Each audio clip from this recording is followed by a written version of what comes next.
Eh oh, tu gueules pas! Romantique qui naissent d'un viol. Sur le film Miss. Le confinement. Garçon chiffon de Nicolas Maurice. Mais vivre, ce n'est pas ne pas mourir. Bonjour, bien ton film? Oh mon dieu, j'ai tellement pleuré. C'est vrai? Ah bah cool! Donc je sors du film de Ruben Alves, Miss. Je viens de bien pleurer. Et là, je suis rejoint par Suzanne, qui est juste là, qu'on a rien à foutre, comme d'habitude. C'est moi la vieille mordue! Et on va voir. Alors, Attends, vas-y. moi dans ma tête, on va voir La Promesse de l'Aube. Non, Pas du tout? pas du tout. Ah merde! Eh bien pas du tout, cher Ronan, on va au Théâtre Montparnasse voir Marie des Poules. Hello, darkness, my old friend. Ah putain. Voilà, et on va Oh y putain, aller. j'étais pas prêt. On va y C'est aller par où? C'est par là, je pense. Bah en fait, j'ai regardé tous les théâtres qu'il y avait. Non mais Ah mais t'es sérieux, t'as enquêté? Je t'ai genre- dit n'enquête pas. mais je m'attendais pas à ça. Mais écoute, pourquoi pas? Mais En fait, je sais pas du tout ce que c'est. moi je sais à peu près ce que c'est parce que sans avoir lu aucune critique, on en a beaucoup parlé, ils ont été quand même assez moliérisés. Arnaud Denis qui joue... Ah mais Arnaud Denis, j'aime bien. Ouais, C'est lui qui a mis en scène? il met en scène et il joue. Et Arnaud, ça fait je sais pas 15 ans que je dois suivre. Moi, j'avais vu l'histoire de la folie là. Ah ouais, Au autour Lucernaire. de la folie. Autour de la folie. Autour de la C'était folie très, au très, Lucernaire. très bien. Moi, c'est pratiquement grâce à Arnaud que j'ai ouvert mon blog parce que je voulais absolument que le monde entier découvre quel génie c'était. Ah oui, Donc, d'accord. j'ai su Marie que- des poules donc. Et non, mais donc ça parle de quoi? Je crois que ça parle de... C'est un. Il y a George Sand, ça c'est sûr. Il y a quelque chose comme ça, Suivante, qui tombe amoureuse de son fils. Enfin, il y a un truc comme ça. On va au bon endroit là, t'es sûr? On est paumé. Pas du tout au bon endroit là. Putain, Mais. bordel, Bah, je vous déconseille d'aller au théâtre avec elle. Hein. mon téléphone. C'est pas où on va, elle sait pas où elle va. On va être en retard, c'est à 18h30. Reste pas au milieu de la route. En plus, moi je suis bouleversé par Miss. Là, je vais vous en reparler de Miss. Parce que ça m'a. Je suis tout ému. Non, mais l'adresse du théâtre. C'est 31 rue de la Gaîté. Eh oh, tu gueules pas. Oh. Après, il y a des gens qui se désabonnent quand Si, ils gueulent. si. Big up à tous les gens qui me trouvent arrogante. Je crois que j'allais voir le carton. Non, 2 semaines pas plus. 3 semaines pas plus. Toi, t'es allé voir ça? Bah attends, moi je viens du boulevard à la base, Ouais. avec Sébastien Castro. Bon, bonjour à toutes et à tous et bienvenue sur la chaîne YouTube Ronan au théâtre. Il est quand même temps que je fasse une intro. Cette semaine au programme, pas grand chose. Aujourd'hui on commence par une surprise de mort du théâtre. Je lui ai fait confiance, c'est elle qui a réservé, je ne savais pas du tout, je savais juste qu'on avait rendez-vous à Montparnasse. Et donc nous allons voir Marie des Poules, mis en scène par Arnaud Denis. Mais Arnaud, faut savoir, c'est vraiment une histoire d'amour. Hein. Genre, quand j'étais gamine, j'étais vraiment amoureuse de lui. Tu me laisses terminer mon intro? Ah oui, pardon. Si c'est la première fois que vous venez sur la chaîne, n'hésitez pas à vous abonner en cliquant sur un bouton qui ressemble à ça et en activant la petite cloche pour être notifié de chaque nouvelle vidéo. Parce que ici, tous les lundis, on parle de théâtre. Et... Tous les lundis jusqu'à aujourd'hui, car après il n'y aura plus de théâtre. Que Mais on continuera à se donner des rendez-vous tous les lundis, on trouvera des Mais choses à se quelle dire. horreur. Et Mort du théâtre est abonné, évidemment. Oui, absolument. Ce qu'il faut dire quand même, c'est que je n'avais aucune idée que ce spectacle était un blockbuster et Et ça fait genre 2 ans qu'il est à l'affiche. je ne savais pas que ça existait. Pour moi, c'était un nouveau truc là En qui fait, les sortait. Molières, t'as aucune. Je regarde pas les Molières. Non, mais que tu. Je regarde pas les Molières. Non, mais c'est là que je me rends compte que je suis en dehors du cercle de Ouais. discussion des Ouais. théâtres privés. Mais c'est cool, c'est dommage parce que tu rates peut-être. Alors, moi je pense que c'est très bien. Et ce que fait Arnaud, c'est quand même très très rigoureux, très intelligent, très fin en général. Non, mais- Et franchement, tout le monde parle beaucoup de ça. L'an dernier, ils étaient dans la petite salle, là où là il y a l'un de nous deux. L'un de nous deux, tu sais pas du tout ce que c'est. Non, Voilà. Et C'était t'as rare. des visières parce que j'ai des franchement, œillères, ouais, Ouais, des œillères. c'est mieux. Mais j'ai pas envie que tu me fasses le coup de ouais, c'est un bon divertissement quoi. Faudra que t'ailles un peu plus loin quand même. C'est mon argument principal. Non mais je veux voir du non, privé. franchement non. C'est con parce qu'il y a une pièce d'Arnaud qui était vachement bien. C'était Ceux qui arrivent et ceux qu'on attend de Besset. Bon alors Besset, je sais, tout le monde le chie dessus très bien. 3 vidéos, 3 fois où tu cites BC. Je suis de droite.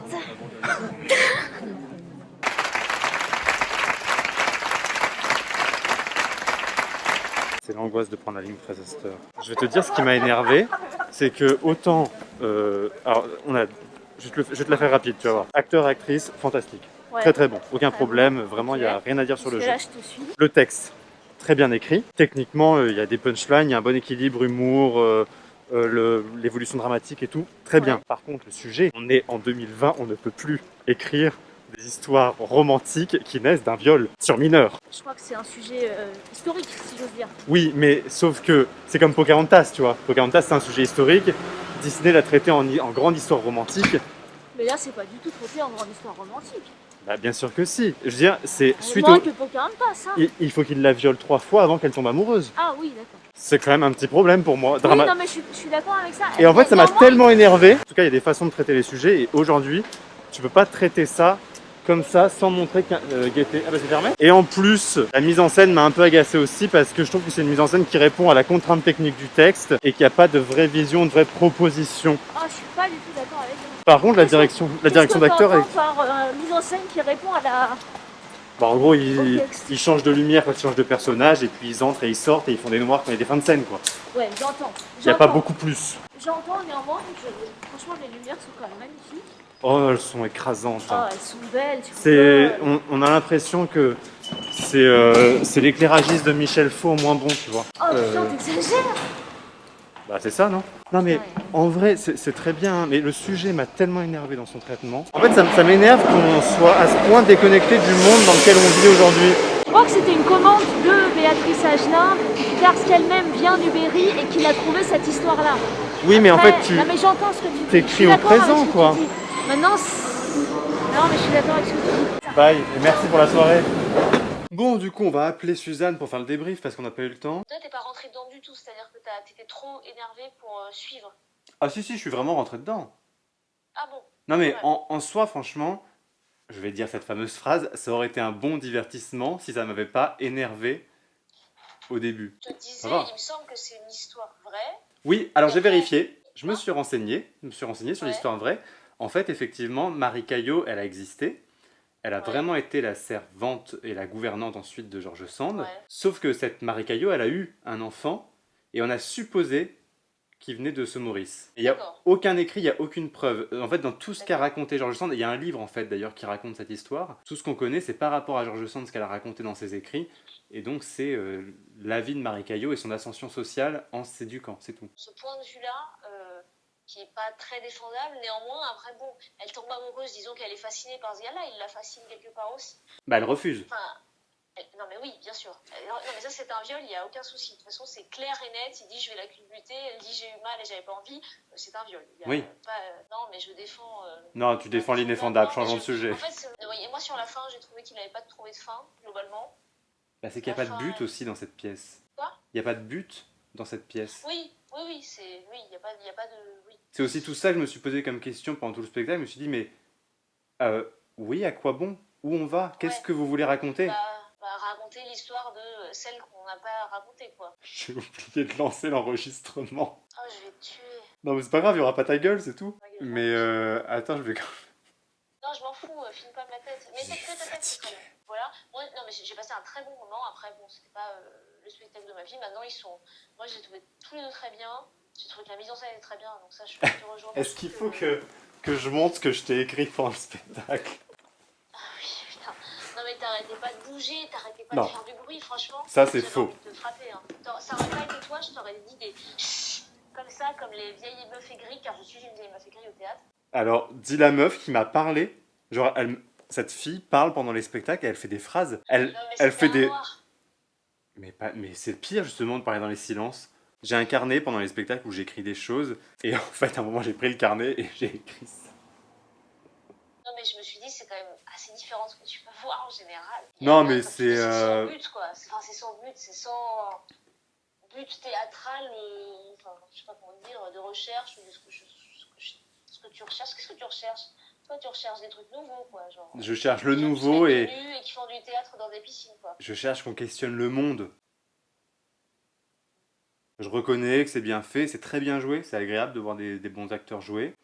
Arnaud, Ça, en fait, ça me laisse un petit peu indifférent.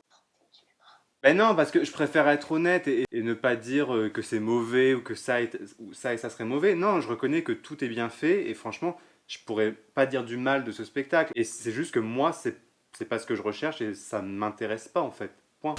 Il y a Valoche qui vient de mettre une vidéo. Valoche. Aller au théâtre en temps de Covid. Bon alors évidemment quand vous verrez cette vidéo, a priori on sera à nouveau confiné et a priori on n'ira plus au théâtre. Je pense que comme tout le monde, le premier confinement, ça m'a pas tant affecté de plus aller au théâtre parce qu'il y avait quand même une urgence sanitaire à ce moment-là. On savait pas ce qui se passait, c'était la panique quand même. La caméra vient de couper, il n'y a plus de batterie. Oui donc du coup je disais, pour moi c'était une période où j'étais en bonne charge de travail, j'avais quasiment pas pris de vacances pendant 2 ans. Les vacances que je prenais, c'était pour aller bosser pour ma chaîne. Premier confinement, c'est vrai que je l'ai plutôt bien vécu. Et franchement, je suis assez inquiet de ce confinement. Je sais que retourner au théâtre, pour moi, ça a été très très salvateur. Ça m'a fait beaucoup de bien d'y retourner. Personnellement, c'est vrai que ces dernières semaines, ma seule vie sociale, ça a été d'aller au théâtre. Et donc là, j'avoue que la menace que ça referme... Ah bon, on verra bien.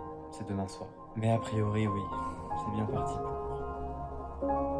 J'ai décidé qu'il fallait retrouver, à partir de vendredi, le confinement qui a stoppé le virus.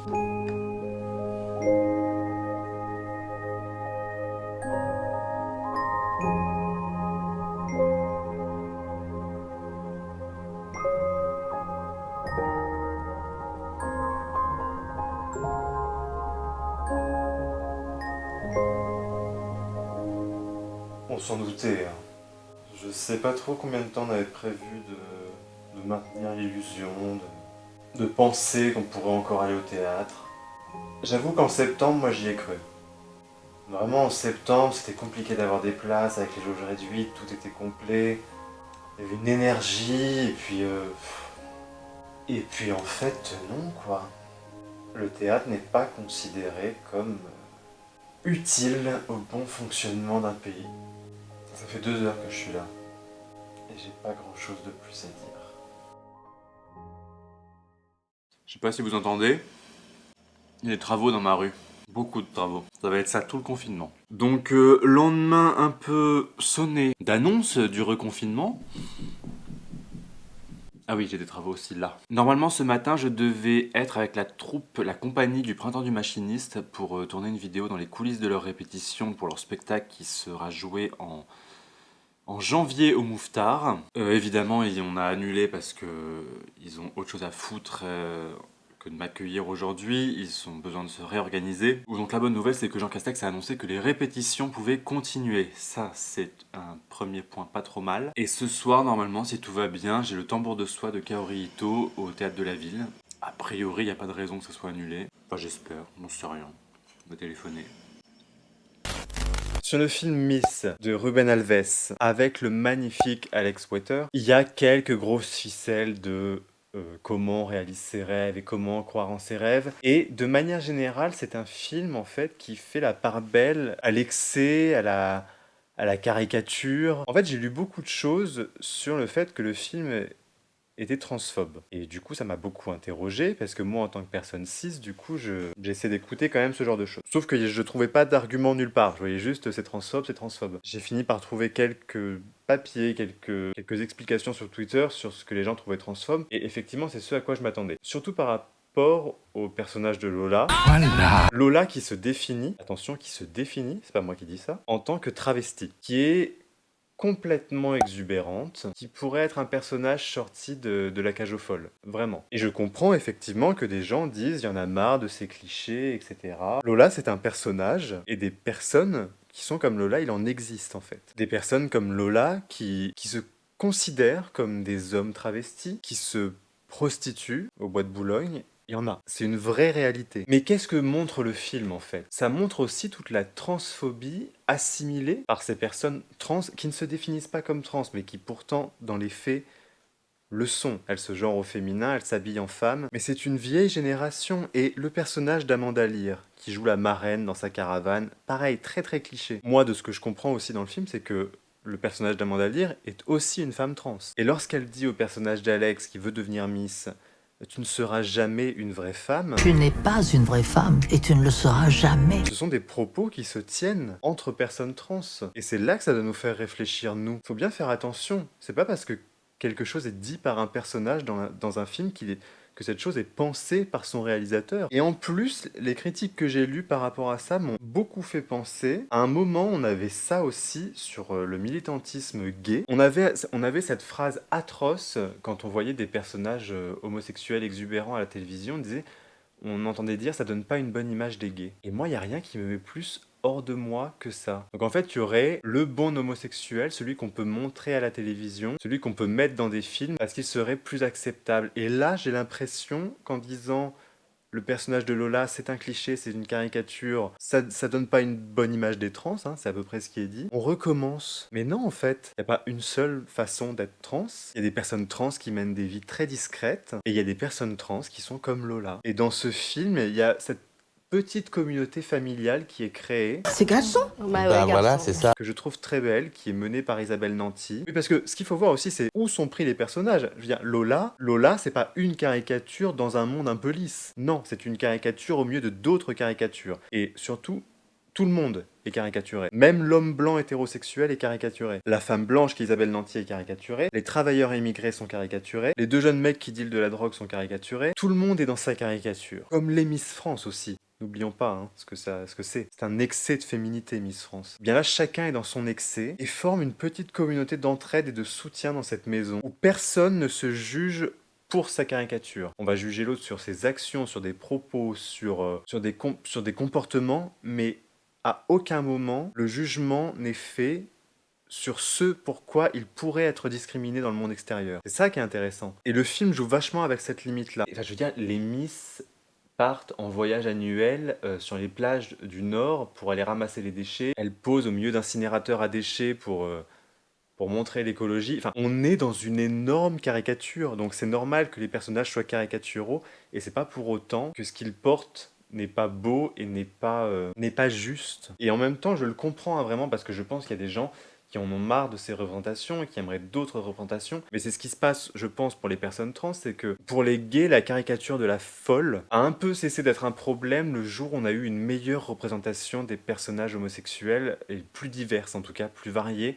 dans le cinéma. Et j'imagine que tant qu'on n'aura pas des personnages trans qui seront dont la transidentité ne sera pas un sujet en fait, eh bien je pense qu'il y aura des personnes trans qui seront blessées ou vexées par ce type de représentation. Voilà, c'est mon point de vue sur cette mini polémique Miss, et en tout cas un film qui m'a fait pleurer, parce que j'ai toujours rêvé d'être Miss France. Moi j'avais écrit quand j'avais 20 ans, 21 ans, un début de pièce de théâtre, que j'ai jamais terminé, où le personnage principal était un jeune garçon qui devenait Miss France, et qui le faisait, qui bernait tout le monde et qui devenait Miss France.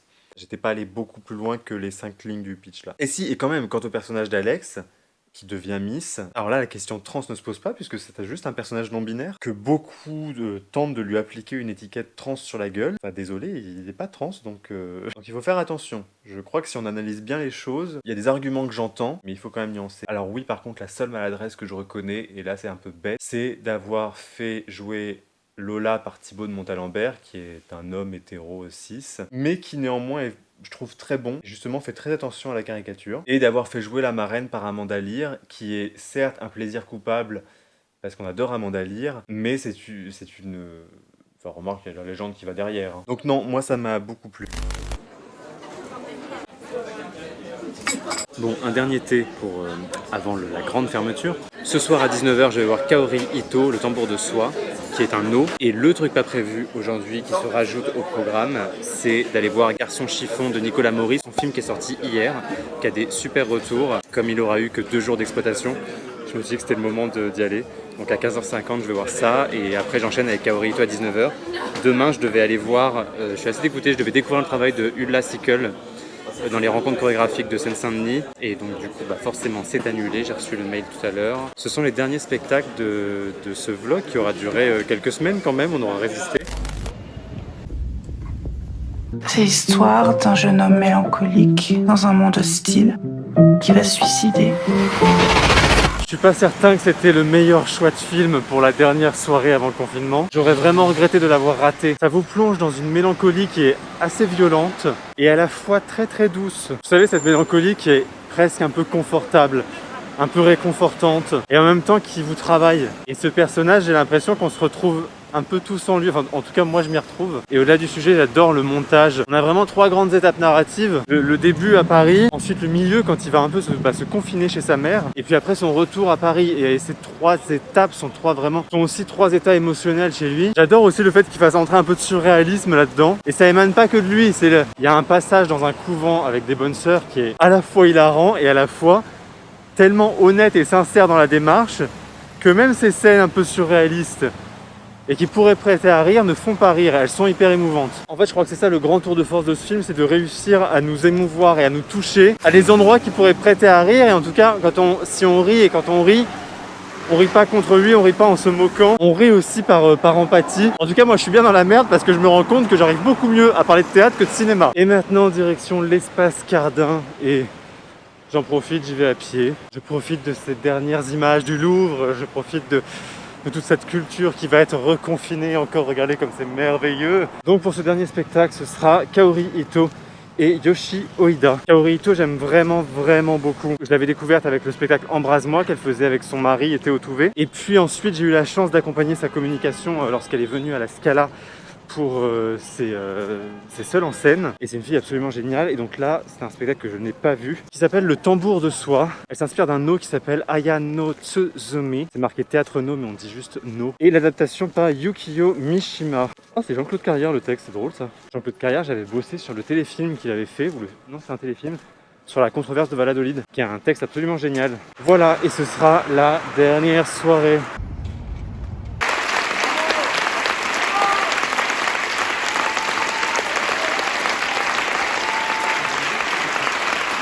Quelle émotion, quelle émotion! Oh là là! Une petite phrase, moi, qui m'a un petit peu fait frissonner pendant le spectacle, presque sur toute la fin.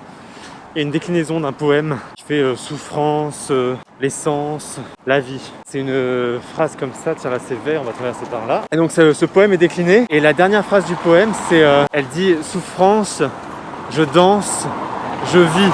Et lui reprend « Souffrance, tu danses, je vis ». Et ça reflète bien le sentiment qu'on avait ce soir. C'est-à-dire que la vie, c'est pas seulement vivre, c'est pas seulement rester vivant organiquement, c'est aussi être vivant intellectuellement, c'est aussi être vivant émotionnellement, c'est aussi être vivant à travers le plaisir. Et ce qui est compliqué, c'est qu'en ce moment, on nous demande de limiter la vie à son organicité, au fait de rester en vie, c'est-à-dire ne pas mourir. Mais vivre, ce n'est pas ne pas mourir, c'est plein d'autres choses. Bref, j'étais hyper ému pendant le spectacle. On va revenir en détail dessus après, parce que là, il est quand même 20h15, il faut que je speed pour aller jusqu'au métro, parce que Emmanuel de Marcy-Motta a fait un très beau discours, certes, mais un tout petit peu long, et ça nous a mis un petit peu à la bourre. Et comme il l'a dit dans le discours d'ailleurs, je pense qu'on va se souvenir de notre dernière soirée théâtre. C'est vraiment étrange, j'ai pas du tout la même sensation qu'au premier confinement. Le Tambour de Soie, donc, c'est un spectacle adapté. En fait, c'est une adaptation d'adaptation, parce que, à la base... Attendez, je m'y retrouve. À la base, Ayano Tsuzumi, faut que je travaille mon japonais. Ça fait 2 ans que je débute en japonais. Onoto imasu, Furantsujin desu. Ima wa dokuji han desu. Voilà, je vous ai dit qu'il était 6h30. Et encore, je suis pas sûr. Donc, Ayano Tsuzumi, c'est un no qui a été adapté par Yukio Mishima dans une série de 5 no modernes. Donc dans le premier no, il y a un enjeu avec ce tambourin de soie, puisque c'est un vieil homme qui veut séduire une femme dans un palais, et elle lui dit « Va récupérer le tambourin qui sera placé vers la fontaine, et quand tu le feras sonner, je viendrai. » Et le mec il débarque le soir, il voit le tambourin, il est content, il prend le tambourin, et puis c'est un tambourin en soie, donc ça fait pas de bruit. Et là il se rend compte qu'elle s'est foutue de sa gueule, il se noie dans la fontaine, il se suicide, et il vient hanter ses nuits. Ensuite, dans la version de Yukio Mishima, traduite par Marguerite Yourcenar, c'est à peu près la même chose, mais dans une version un peu plus moderne, puisque c'est pas dans un palais, mais dans une boutique. Et en gros, là par contre, il y a un challenge, c'est si tu réussis à faire sonner le tambourin de soie, t'auras un baiser. Et évidemment, il n'y arrive pas, il se suicide, et le fantôme... vient la hanter. Et dans cette version de Kaori Ito et Yoshi Oida qui était un acteur de Peter Brook notamment. C'est un vieil homme, il a 87 ans en fait, Yoshi Oida, j'avais pas capté qu'il était si vieux. Il est en pleine forme, c'est assez hallucinant. Qui fait le ménage sur la scène du théâtre et qui voit cette danseuse en train de répéter, très jeune, et il tente un peu de la séduire. Et on retourne avec cette histoire de tambourin. Le no, contrairement au kabuki, le kabuki c'est des formes plus dialoguées. Le no, c'est plutôt des formes poétiques et des chants et des danses qui racontent les histoires. Et là, c'est ce qu'on retrouve avec le poème que je vous ai cité en sortant, notamment, cette déclinaison de ce poème, et des numéros de danse avec Kaori qui sont sublimes. C'est là qu'elle est très forte, Kaori, c'est que quand elle fait des solos plein d'humour, c'est hyper drôle, et c'est fait avec beaucoup de nonchalance, et parfois même de l'improvisation, et en même temps, quand il faut être dans la technique, elle y est aussi. Moi, j'aime beaucoup la rencontre entre les deux, parce que c'est vraiment 2 générations complètement différentes. C'est très beau, en fait, ce qui se passe avec cette génération. Ce tambourin, ce tambour de soie qui ressemble un peu à un sablier aussi. Il y a quand même cette notion du temps qui passe et puis il y a une mise en abîme théâtrale quand même, je trouve, parce que finalement, ce no surréaliste avec le fantôme qui débarque, etc., il est pris dans cette esthétique du plateau de théâtre et de la répétition de spectacle, qui fait que ça devient plus une pièce dans la pièce. C'est un projet de la Maison de la Culture d'Amiens, ce spectacle. J'adore comment il raconte comment ils l'ont monté. En gros, le storytelling, c'est Laurent Dreano qui a dit un jour à Yoshio, le directeur de la Maison de la Culture d'Amiens, qui a dit un jour à Yoshio Ida, en gros, bah tu viens quand tu veux faire un spectacle, on sera ravis de travailler avec toi. Et en 2 SMS, le truc a été bouclé. Ça sert à rien de faire des dossiers, 2 SMS. Now I have a project. Bah, je vous la fais en français. Premier SMS, maintenant j'ai un projet. Deuxième SMS, Kaori Ito, moi et un musicien japonais, on veut raconter une histoire qui vient du théâtre No, début 2020, est-ce que tu peux le prendre? J'attends ta réponse, merci. Et voilà! Pas compliqué de monter des projets de théâtre. En tout cas, c'était un très beau spectacle de conclusion, un très beau moment de poésie pour terminer, pour ce dernier spectacle avant je ne sais combien de temps. Et ça m'a boosté pour reprendre le japonais pendant le confinement, ce qui est une bonne chose. C'est la fin de cette vidéo, merci à toutes et à tous de l'avoir regardée. N'oubliez pas avant de partir de laisser un énorme pouce bleu sous la vidéo. Et si vous ne faites pas encore partie de la bande, eh ben n'hésitez pas à vous abonner en cliquant sur ce bouton. Vous voyez comme il est beau? Et toujours, bien sûr, évidemment, la célèbre petite cloche à activer. Si vous vivez sur la planète Terre, et particulièrement en France en ce moment, vous l'aurez compris, il va être compliqué d'aller au théâtre dans les prochaines semaines, voire impossible. Mais je vous donne quand même rendez-vous lundi prochain pour une nouvelle vidéo, presque au théâtre.